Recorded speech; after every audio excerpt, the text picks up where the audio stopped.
Hi, everyone, and welcome. Today, we're going to pull back the curtain on a completely hidden universe, one that's teeming with life right under our noses, but is totally invisible. And we're going to master the one tool that lets us peek inside the microscope. I mean, really think about that for a second. What if a single drop of pond water wasn't just, well, water? What if it was a bustling, chaotic city filled with microscopic creatures? That's not science fiction, that's reality. And that's the world we are diving into right now. And that's our whole mission here at Learn with Ease. We take these big, sometimes tricky biology topics and just break them down. We want to give you the tools to go from just kind of getting it to really, truly mastering it. So let's get into it. To really appreciate what we can do today, we've got to go back in time, way back. Our journey starts in the 1600s with the very first person who ever got a glimpse of this hidden universe. So, this is the guy you need to know, Antony van Leeuwenhoek. And what's so cool about him is that he wasn't some famous professor or a trained scientist. Not at all. He sold cloth for a living. He just got obsessed with making amazing lenses so he could see the threads in his fabrics better. And because of that obsession, he discovered things that completely blew people's minds.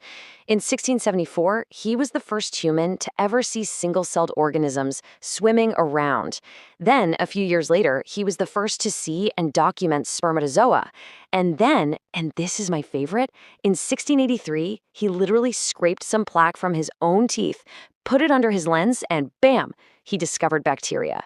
He didn't have the words we use, like bacteria or protists. When he wrote about what he saw, he described these things with pure wonder. He called them animalcules, or little animals, and said they were very prettily moving. You can just feel his excitement jumping off the page, can't you? Okay, so let's fast forward a few hundred years from Leeuwenhoek's tiny handheld lenses to the incredible machine you're going to be using. It's time to break down your modern-day tool for discovery. And here it is, the compound light microscope. This beautiful piece of equipment is your personal portal into that world Leeuwenhoek first glimpsed. Think of this image as our treasure map. We're about to learn what every single part does. So first up, we have the optical system. These are basically the eyes of the microscope. You've got the eyepiece up top, that's where you look. Then you have the rotating objective lenses down near the slide, which let you switch between different zoom levels. And underneath, there's the diaphragm, which works just like the pupil of your own eye, letting you control how much light gets in. Then you've got the mechanical system. You can think of these as the hands. The arm and the base are there for support and for carrying it safely. The stage is the platform where all the action happens. But honestly, the most important parts here, the real rock stars of the whole machine, are the two focus knobs. The big coarse adjustment for big moves and a little fine adjustment for those tiny, perfect tweaks. And that brings us to, without a doubt, the single most important skill you need to learn. I call it the golden rule of focusing.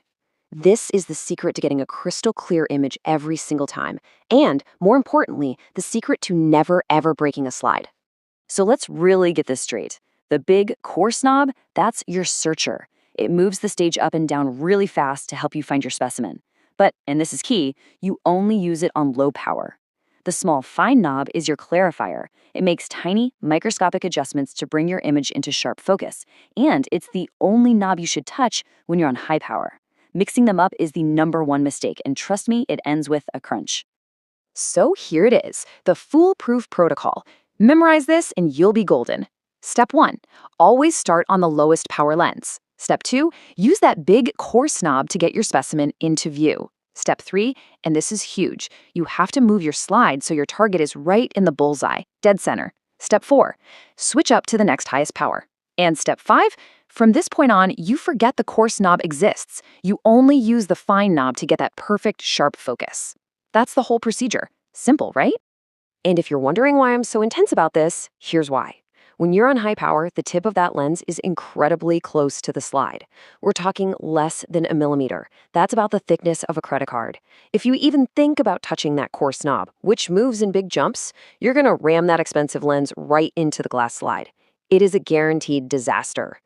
So why do we go through all this trouble? What's the big reward for perfect focusing? Well, it's not just about making something look bigger. It's about making it look clear. And to understand that, we need to know the difference between two really important ideas. Magnification is the easy part. It's just how much bigger you're making something look.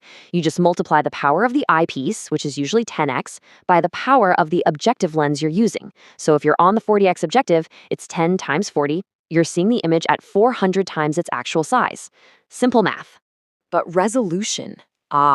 Resolution is the secret sauce. This is what lets you see fine detail. It's the difference between seeing one blurry blob versus seeing two distinct little points right next to each other. You can have all the magnification in the world, but if your resolution is bad, all you get is a big, useless blur. So if you take away one thing, let it be this. Magnification makes things bigger. Resolution makes things clearer.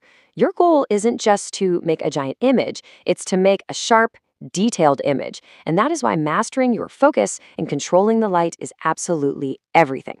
Okay, you have the history, you know the anatomy, and you've got the golden rule. You are officially ready to begin your own journey of discovery. So let's just do a super quick pre-flight checklist before you launch. All right, here is your explorer's checklist. Burn this into your brain. 1. Always start on low power. 2.